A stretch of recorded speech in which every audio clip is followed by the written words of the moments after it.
Hi guys, welcome back to the Talking Reality podcast.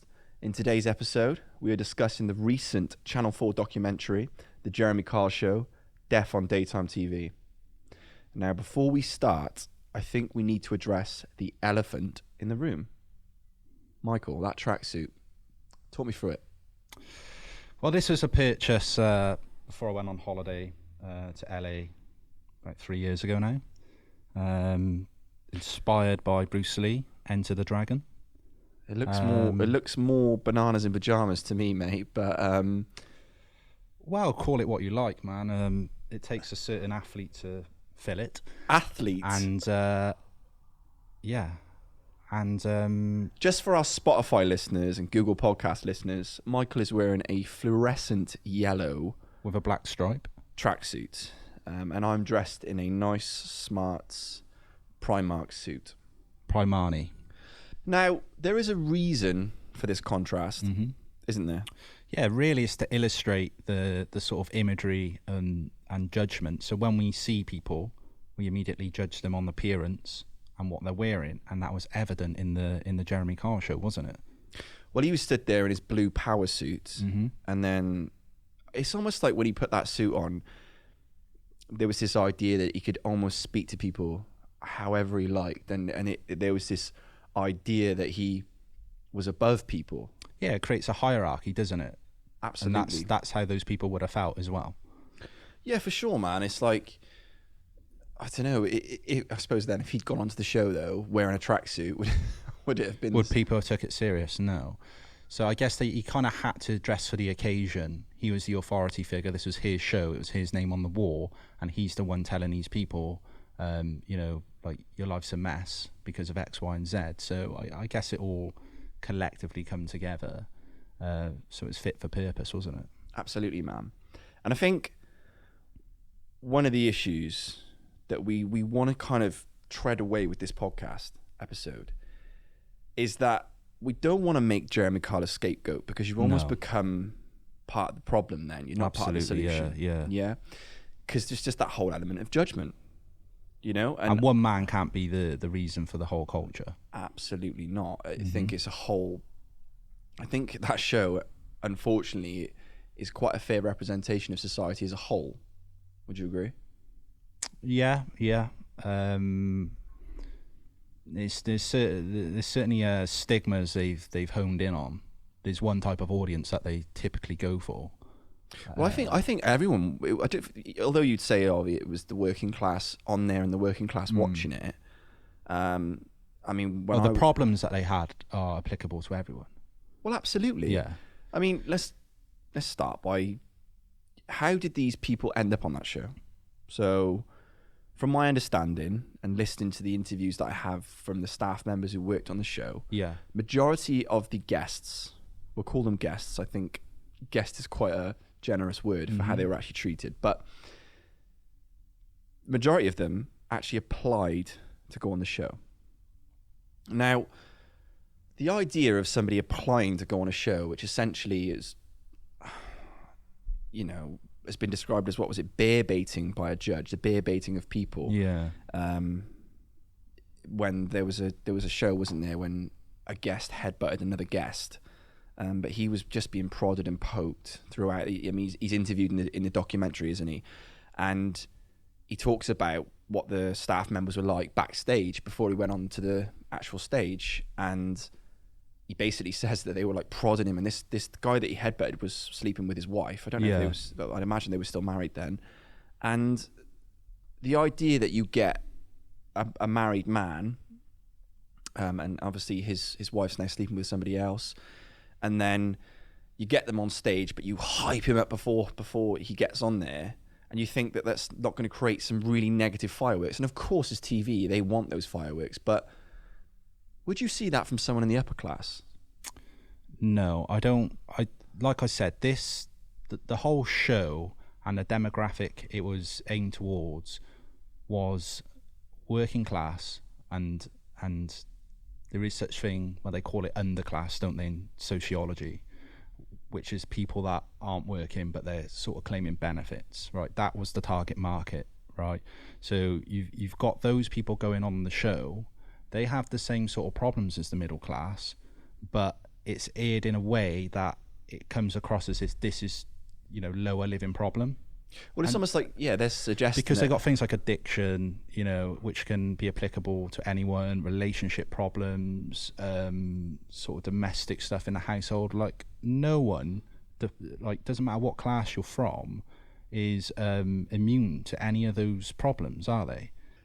It's interesting that you mentioned sociology as well, because obviously JK, he studied he studied sociology in university, didn't he? That's correct, yeah. So the idea that he can ever suggest he had no idea what he was doing is completely irrational. It's nonsense, man. Like, we've both studied sociology at a diploma level, right? And from that, we understand the class systems, strata, all the rest of it, all the layers of society. He's done it at a degree level, and he's now, you know, deflecting, you know, responsibility essentially for the show and how it ruined lives, acting as if, you know, it was a good thing, when someone who's studied sociology would know exactly what he was doing. He knew what he was orchestrating through that show, and he was targeting those vulnerable people. Well, he claims he only actually knew who the guests were, like, just as they come on stage. He'd meet them just before. He wasn't involved in the whole, you know, targeting the audience and then choosing who actually comes on. So he claims, I've watched an interview that he did with Talk Radio, right, and he says he wasn't involved in that element of the show. So but he would have known. But an ITV certainly would have known. Yeah, absolutely. Right. So and his name's on the wall at the end of the day. So he would have. All right. He might not have had a direct input. Yeah. That would have been ITV, but he would have been aware. Oh, for sure. And that's the problem. You got a guy who's upper middle class. Wasn't his father the accountant to the Queen Mother or something like that? Like 40 years. For 40 years. Went to a private school. Yeah. Red and Blues? Red and Blue Coat School. Yeah. So privately educated. Moved on to do a sociology degree, and then claiming to say that he didn't understand, like, the repercussions of the show. I mean, come on, man.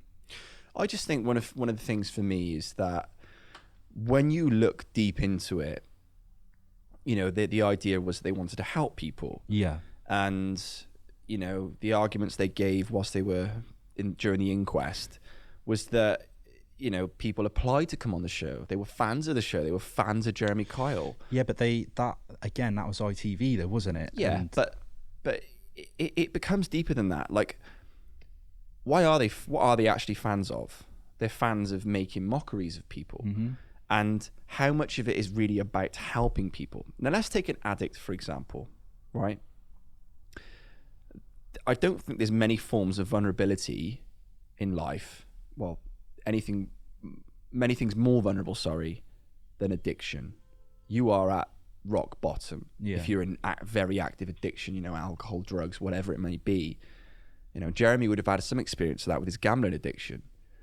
But you will do anything in that instance to get better, or your family will be. I mean, I've been in that position where you've got a loved one who is in active addiction, and you'll do anything to help them. Now, obviously, rehab is an extremely expensive, you know, way of getting somebody better. It is. It's not accessible to everybody. It's certainly not people from the lower class, like us, for example. Mm-hmm. Like, you know, when I wanted to help my mum get into rehab, it was incredibly difficult.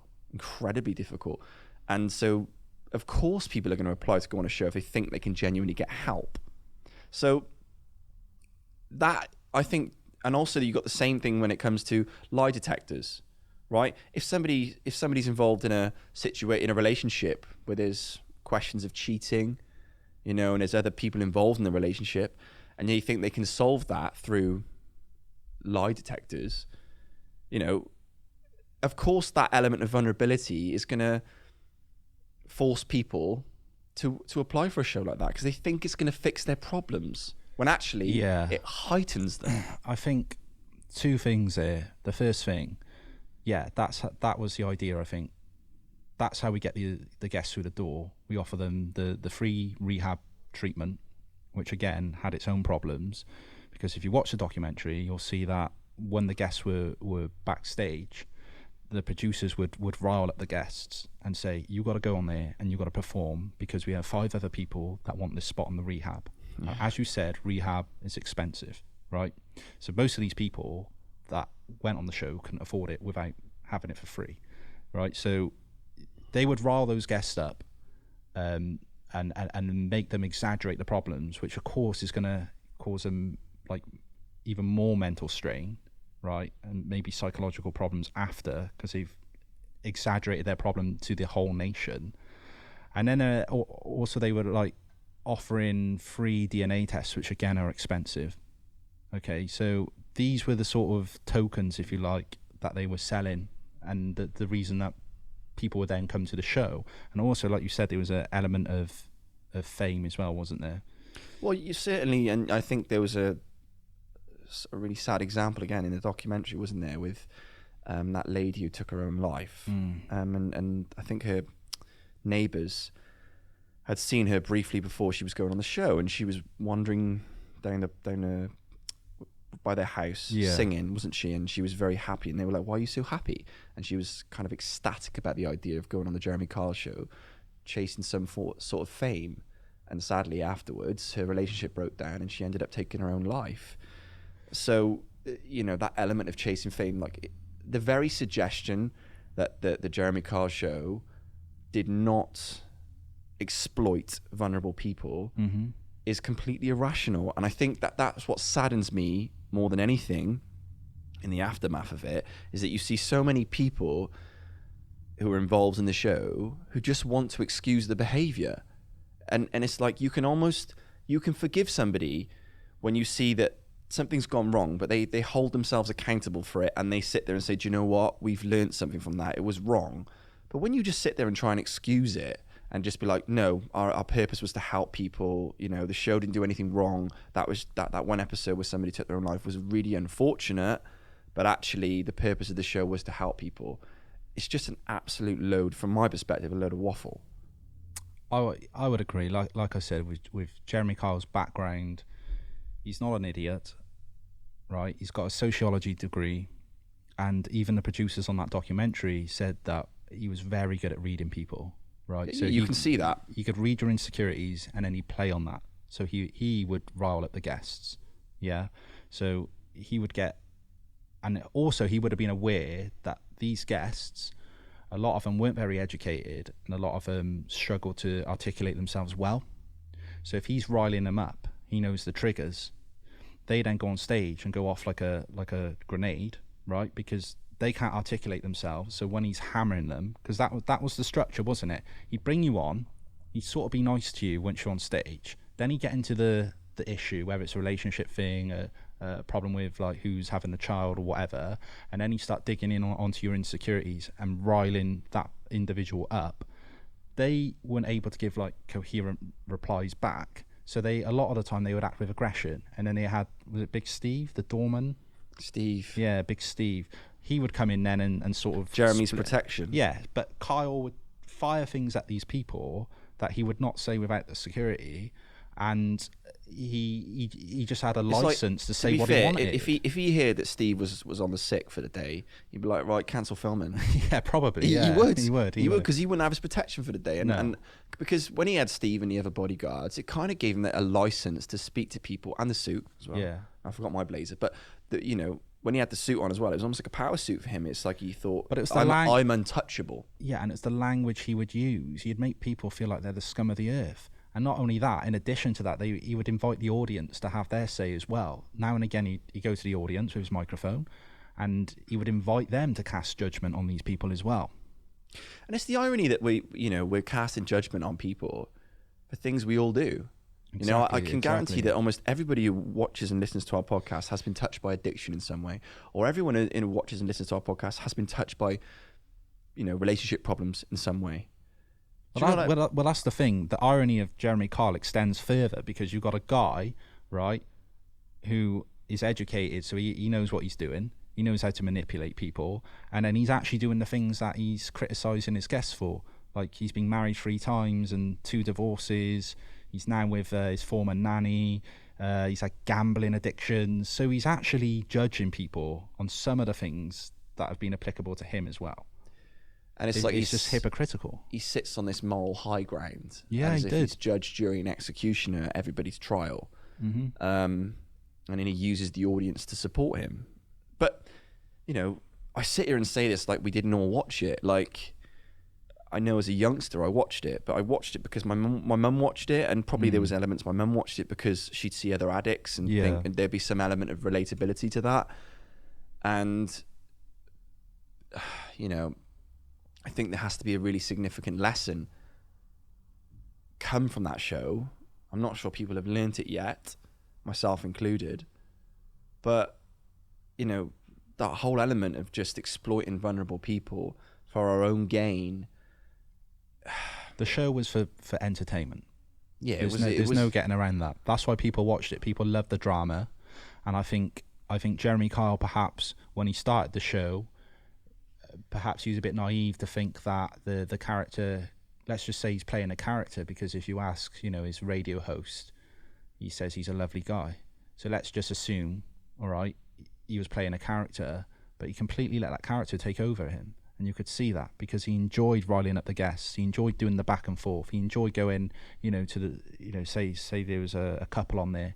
Are you going to stay with him after that? He enjoyed, poking his nose in with those comments. And the way he used to follow them backstage. Yeah, that's what like. He would chase them down. That's not enough. Yeah, that's not enough. He would chase them down and get in their face and say, "Are you going to allow that to happen? Are you going to do this?" Because he knew the triggers. He knew the triggers, man. He knew he was orchestrating the whole thing.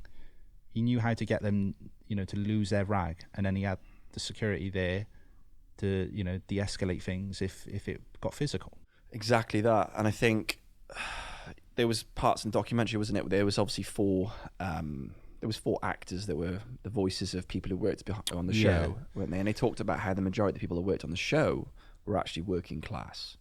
So, and one of the actors who was speaking on behalf of the person who worked on the show suggested that there was an element of exploiting their vulnerabilities, and that they would have these crazy work schedules because you need to find us almost like armies of guests that we can get on and exploit. I just can't. What I can't understand is why they sit there and defend their position. Like, surely, if we can see it, then I don't understand how they can't. I don't understand how they could. Yeah, but I think Jeremy Kyle, he's a very intelligent guy in the sense he knew how to play them against himself. So let's be honest, most of the people that went to actually go to the studio to watch Jeremy Kyle most probably were working class, right? Would you agree with that? I would, because you would get, of course, you'll get some middle class, but I think predominantly it would be working class. And he knew how to play them against their own people because the guests are working class. And he would say things, to the audience, and he'd say stuff like, you guys are paying, taxpayers' money, and you guys are funding this man's benefits, and now he's going and spending it on heroin, right? So he was playing the audience on their own people, when actually heroin is a very complex addiction. So he's simplifying things that he knew nothing about, right? There's physiological problems that you're fighting. There's psychological problems. It could be social, yeah? All of these factors come into play and they merge into one. And he was disregarding all of that. I don't know if that's because, that's where his education ended. But for most people, they've heard of like the biosocial model, right? And you would expect someone of Jeremy Kyle's background, being privately educated, done his sociology degree, to be fully aware of that. And he's just completely simplifying a complex problem like addiction whilst playing both audiences. That's what I really disliked. And I think one of the things that really, when I look back at the show and I look back at the documentary, one of the things that I really dislike is how they used Graham, a medical professional. Graham, yeah. They used him to kind of back up Jeremy's position. And I was really disappointed in Graham. I don't know Graham, but I was disappointed in Graham. That damn Graham. I was disappointed in him at the inquest, and he just doesn't seem to. He again just seems to excuse everything. And you think, as a medical professional, he would hold himself to a higher standard of morality and accountability than what JK did. I think he just. Again, though, I do refer back to the fact I don't think he can't be the scapegoat for it all, because it is a representation of society as a whole. The whole thing was toxic. But one of the things that Jeremy Kyle did say in his first interview back after he'd been off air for 3 years, he said, like, how do you rationalize? The person interviewing him asked him, how do you rationalize what you did, and how do you rationalize the show itself? Right. And he said, look, we put so many hundreds of people into rehab.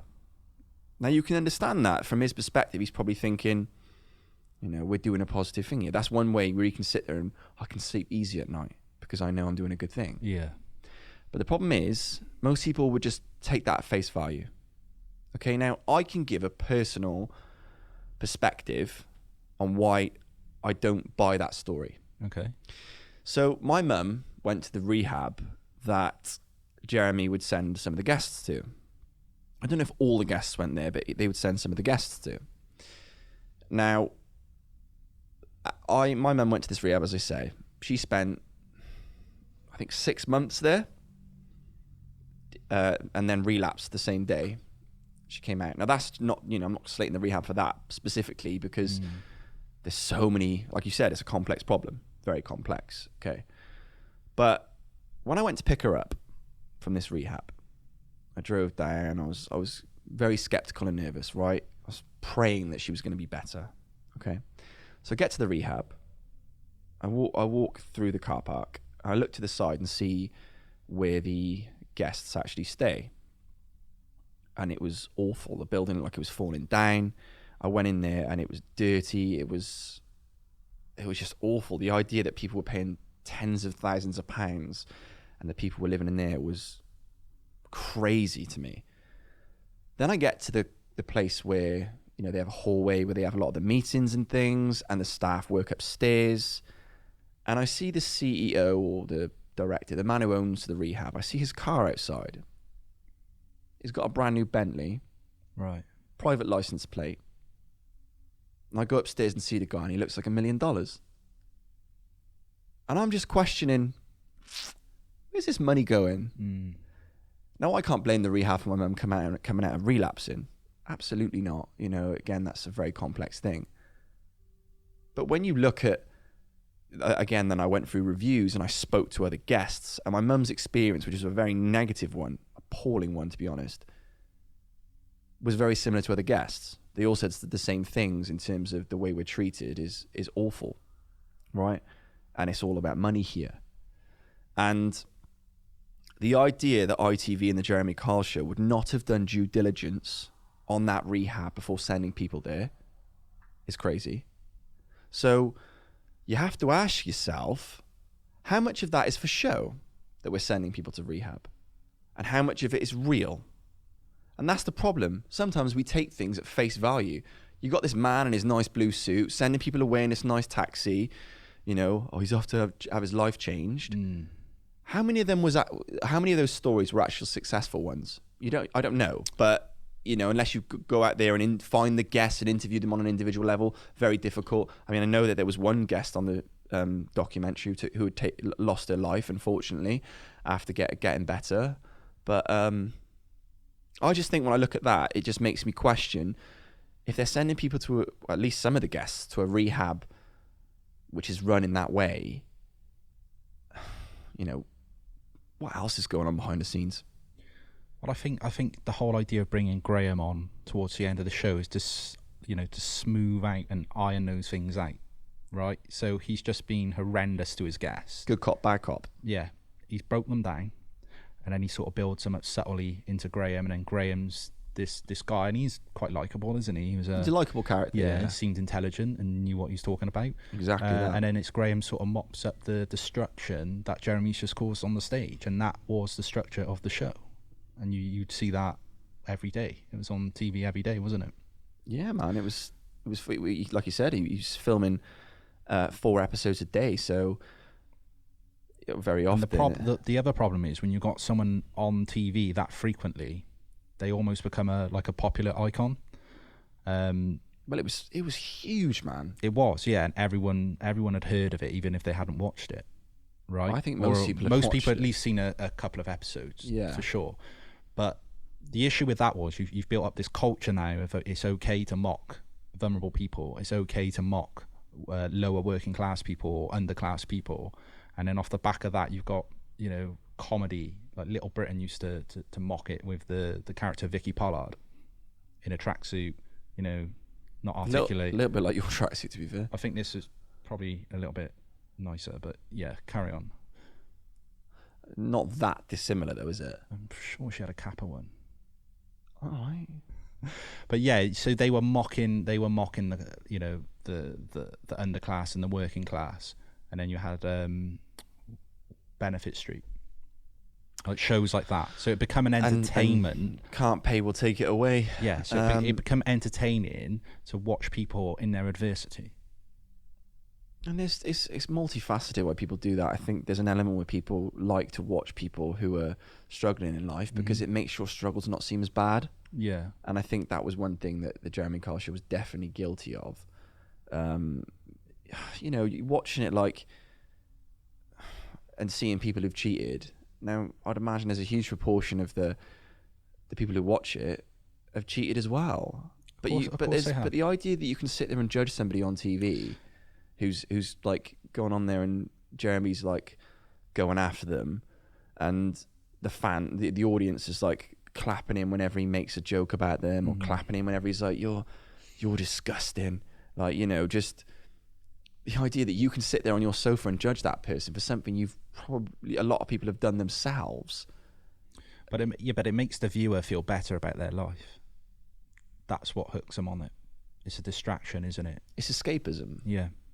So they keep coming back because they know there's going to be someone worse out there, and they get to see that, and they get to see it in a form of entertainment through the drama of riling up the guests and then watching them explode on the stage. Absolutely, man. And I think, like I've said, I think if you see those people involved in that show come out and in these inquests, and they sit there and they kind of hold their hands up and admit, do you know what, we've learned some really clear lessons in life. But it's like the guy the guy at the top, I forget his name, but he's in a documentary, right? And he sits there trying to justify the lie detector, saying about, we used a company that suggested that the lie detector was, in the high 90s in terms of reliability. But it's just irrational, because then you've got a professor then saying, even if there was somebody being having a lie detector, right, who'd been trained to know how to perform in that instance, then you're only really going to get between 60 and 70% in terms of reliability. And there doesn't seem to be any form of holding their hands up. It reminds me of Boris Johnson in what he's doing right now. There's never ever any accountability. There's always an excuse. Well, the lie detector, right? That was just irresponsible for ITV to allow that to be used on a weekly basis as well on that show. Because if it worked, they'd use it in the law system, wouldn't they? Yeah, it'd be used in courtrooms. From what I know, it goes on heart rate or something, doesn't it? And you could have white coat syndrome in those environments where you're nervous because you're in this environment, you got the camera, you got the lights on you, all of that stuff is going to affect it. And the fact that they know they're going on TV, and this is going to be ear to the nation, all of these things are going to play in your head whilst you're having that lie detector. So, it was a very naive thing to do. And also you've got to think, right, so if that lie detector isn't accurate and he's going, you were a liar because the lie detector said this, right? If you've got mental problems, deep mental issues, and you buy into that, then you're going to go crazy, aren't you? Even if you were telling the truth, and then you got Jeremy Kyle backing it up with his lie detector, telling you something that's maybe not even true, and then you go away from that show going, well, maybe I'm just crazy and what he said is true, even though it wasn't. Do you see what I mean? There's so many problems off the back of that lie detector. So I think it was naive for them to apply that. Well, yeah, and it's the whole element, like I said, about doing due diligence on that rehab, and they've obviously got a duty of care to their guests, and it just makes you question how deep did they go when assessing people's mental health ability, I guess, before coming onto the show? Well, on the documentary, they were saying that, people would fake it to get, it's easy. Like, everyone knows you go to the GP, you say certain things, you'll get a certain outcome. That's how it works, right? So to some degree, it's not their fault. However, sometimes things are clear, even what the person is telling you. Sometimes like, that's not what's really happening here. And that's where they neglected, and they allow people on for the purpose of entertainment. Agreed. I think one thing do you think do you have any element of sympathy for Jeremy Kyle? I mean, he said after he came off the show, those 3 years, I mean, I watched a interview last night, and he just said they were appalling. They were awful for him. He did not know what to do with himself. He was completely lost in life. The only way he could really find purpose was through his children and his partner. Do you have any element of sympathy for him? A minor amount, because I recognise he's been the scapegoat for ITV, and the problem's bigger than him. It's a culture. It's been mirrored in other ITV shows, right? Which has caused similar outcomes of suicide and things like that, and depression and all the rest of it. Yeah, Love Island. But I mean, even if you look at X Factor, I know no one's really come forward, but the way they would make a mockery of people on there, psychologically that's not healthy. Okay, so ITV have a history of these types of shows. However, I don't have a great deal of sympathy for him, because he's a very educated, intelligent individual. His background, he's done sociology, and I just look, as I said earlier, like, when you've done a bit of sociology and you understand like the layers of how things work, it's very difficult. Yeah, it's very difficult to defend. And his behaviour on the show, and again, if you watch the documentary, the stuff that he was saying, like, off camera, like, oh, the guests are thick as shit, they believe this, all those sort of comments tells you what he really thought of the guests. And that tells you that it wasn't sincere for him to say, I'm here to help people, I'm here to bring people together, I'm here to, bring relatives that haven't seen each other, I'm here to squash the beef or whatever their issue is, right? It's some kind of healer, when actually he was there causing a load of destruction, and he would have been aware of this. I'm not him, but I can't see how you can defend him, saying that, he wasn't aware of any of this. If you're going backstage and riling people up, right, because they're not articulate, and the outcome is aggression, and the outcome is drama, and the outcome is entertainment and views, which is how they make their revenue, right? You can't defend that. You can't defend that, because he's an educated guy. He knew what he was good at, and he was manipulating people. I just get conscious of the whole concept of Caroline Flack, where you just jump on somebody's back, and like, that person becomes a scapegoat, and you just, are we any better than him then for judging him? Or do you just, the hard thing is, he just doesn't seem to have learned a lesson from it. He doesn't seem to hold there's no element where they seem to hold their hands up and admit, do you know what, we've done something wrong here. And that's where the integrity is absent, isn't it? And that's, for me, that's where I say, yeah, this guy knew what he was doing. And if you can't have the integrity to hold your hand up and go, okay, guys, I knew what was going on. I knew the type of people we brought into the show. I knew our audience, and I knew what we needed to do to keep the viewing going and to stay on TV.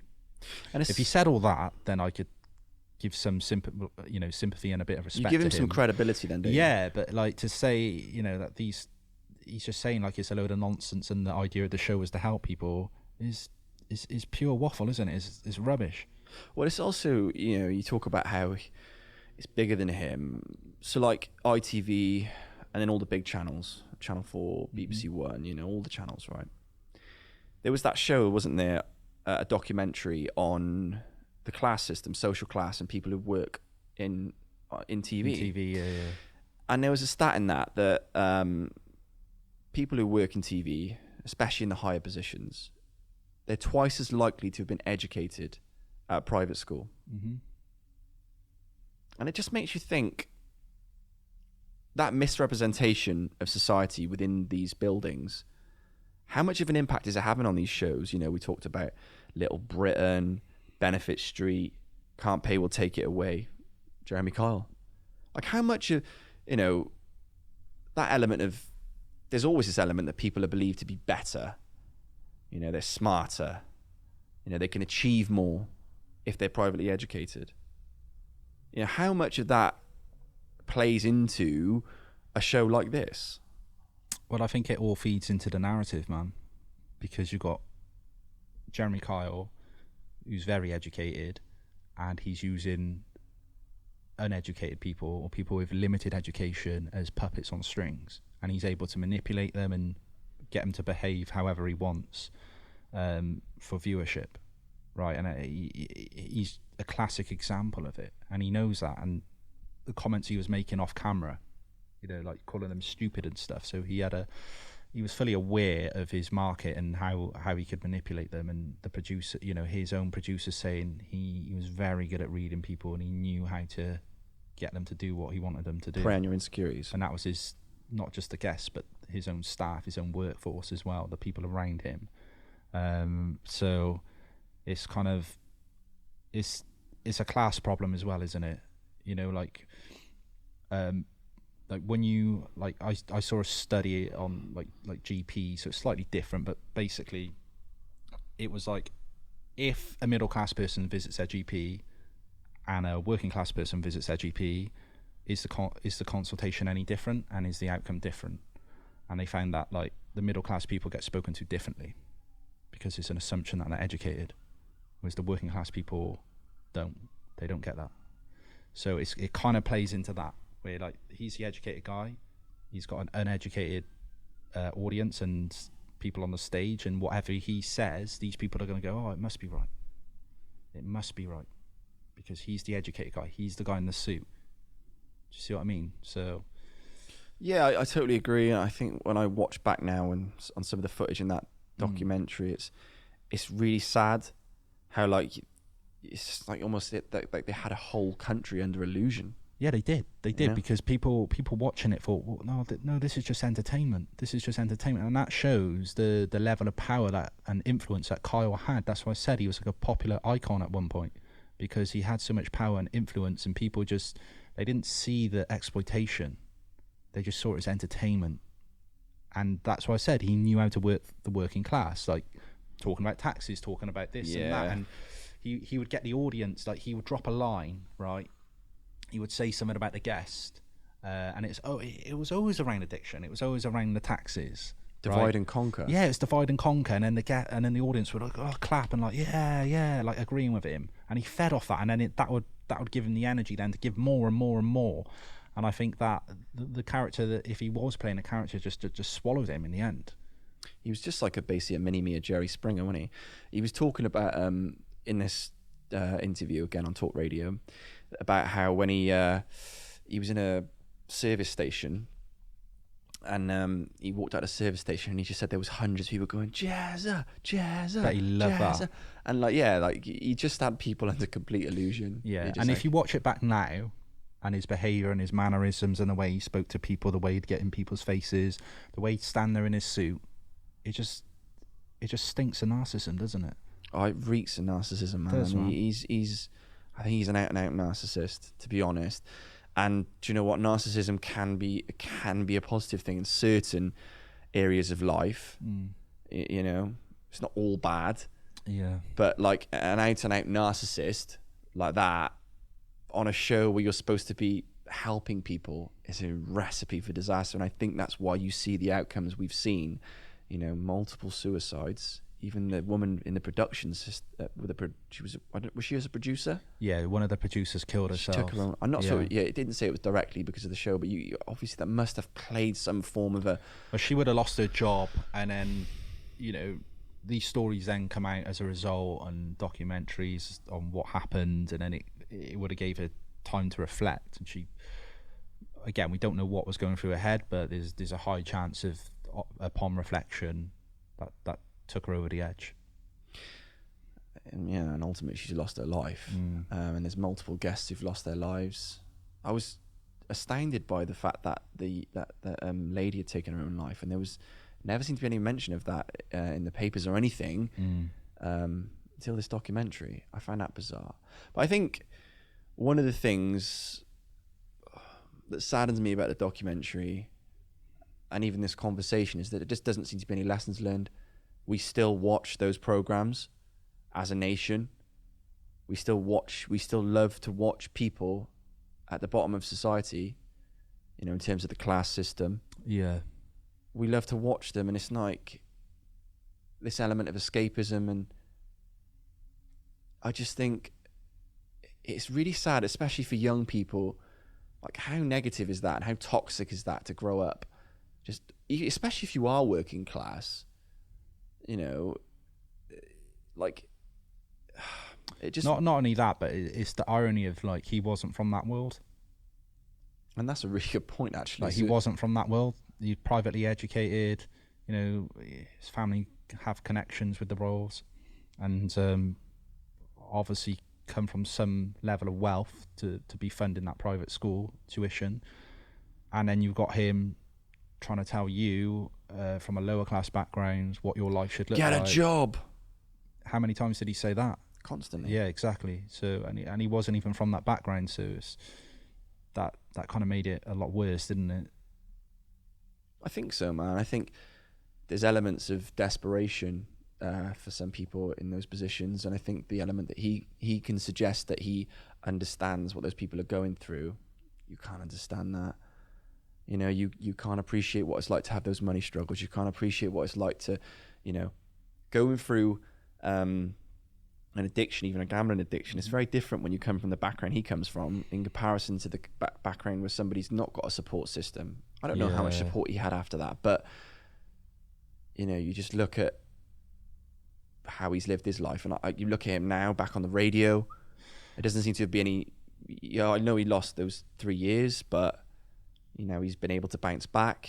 But look at all the victims of that show who haven't been able to bounce back. But that's the thing. It's like he's moved on now onto this talk radio thing, but the impact of the show still stands, because now you're getting new shows, you know, like the Benefit Street. I mean, that sort of spawned out of the Jeremy Kyle show, because they just take that audience from there and they drop it here. That's what they do, because it's the same, you know, similar themes, and again mocking lower class people at the head of it.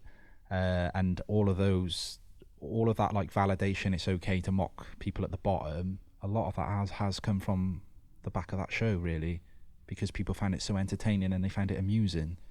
And it just continues now with new shows cropping up all the time. So interestingly, in the paper the other day, I saw a story that Jeremy Kyle apparently wants to take legal action against that Channel 4 documentary. Really?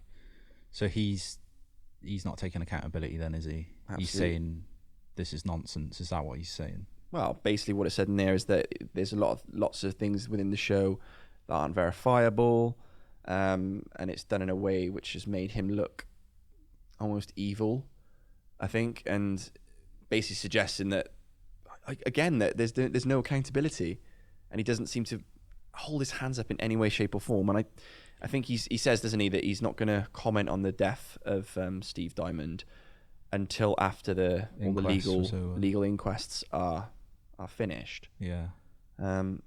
Which I kind of understand that, but it just reminds me of Boris Johnson trying to excuse his Partygate. Yeah, you can accept that he's not going to comment on the Steve suicide, right? But I think he has a responsibility to take accountability for his actions, and the fact he's getting his lawyers involved to try and have that removed, or to combat or he's probably looking to sue them, isn't he?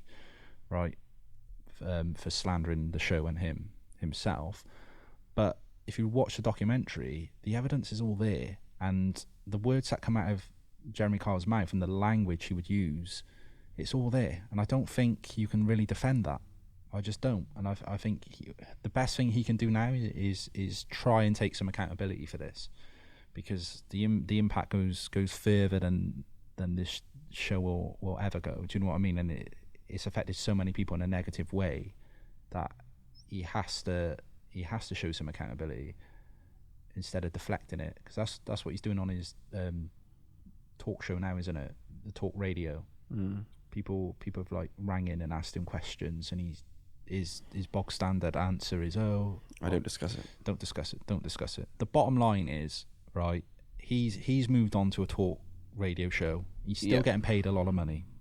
He's still very wealthy, right? And those guests that went on that show are still suffering. That's the bottom line, man. Yeah, exactly, man. And I guess you can't excuse him not talking about it. But it's like, where do you go from here? I think one of the reasons he's so angry though is because, I don't know about you, but I kind of didn't think about Jeremy Kyle. He was irrelevant, until this documentary. To be honest, I didn't even know he was on the radio. But so I guess that this documentary on Channel 4 has put him back in the spotlight, isn't it, for a very negative way, in a very negative way. Sorry, and that's probably why he's so angry. Do you know what I mean? Of course, he feels attacked. Exactly. So I think it'll be interesting to see how that develops. Yeah.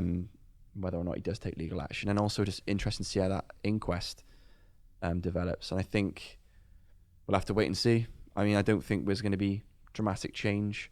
No. But I'd like to think that everybody who watches this episode has a think about these shows and about the impact they have and the lives that they change and affect. Yeah, I hope this podcast demonstrates to people that we shouldn't judge people. We all have these problems. No family is perfect. Everyone's got relationship issues. Everyone's got sometimes domestic issues, psychological issues, addiction issues, even if it's mild. So, no one is exempt from this. Absolutely, man. And I think that's the message of this podcast, is that, we cannot judge people based on a camera roll that is biased, and it's structured for entertainment. Exactly that. It's not reality, man. And if somebody is wearing a bananas in pajamas tracksuit, don't judge them. I'm joking, you can judge him. Anyway, on that bombshell, that's the end of this episode. I want to thank all our viewers and listeners. It's been a really interesting discussion, isn't it? Mm-hmm. If you give us a like, subscribe, and a follow, it'd be hugely appreciated. And we'll see you next time on the Talking Reality podcast. Thanks, guys. Thank you.